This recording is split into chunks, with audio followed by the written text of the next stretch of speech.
Hi everyone, welcome back to the channel. In today's video, I'm going to show you how to add your HP Deskjet printer to a Mac in 2026. So whether you just purchased the printer or your Mac can't find it anymore, this particular method is going to work for most of the Deskjet models. So without further delay, let's get straight into it. So first of all, you need to make sure that your HP Deskjet printer is turned on and it is connected to the same Wi-Fi network as your Mac. So this is very important because the different networks won't work here. So on your Mac, you need to simply click on the Apple menu. After that, it is going to redirect you inside your system settings.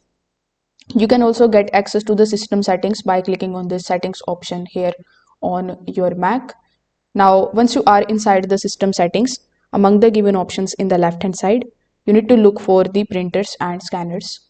When you are inside printers and scanners, it is going to show you the default printer in this particular list plus the default paper size. Now here you will see the option of add printer, scanner and fax machine. So here I wanted to click on this add button. Now your Mac will search for the nearby printers.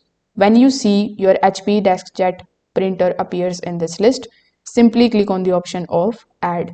Now wait for a few seconds while macOS installs the printer automatically. Once it is done, your printer will show in the printers list and you will be ready to use it very easily.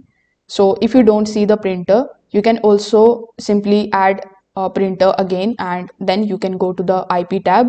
So when you enter the IP tab here, you can set the protocol to AirPrint or HP Jet Direct. And then when you click on the option of add, this forces the Mac to connect manually. So you can also try the second method in order to basically add the HP Deskjet printer to your Mac. If this video helped you out, make sure that you like this video and subscribe to the channel. Thanks for watching.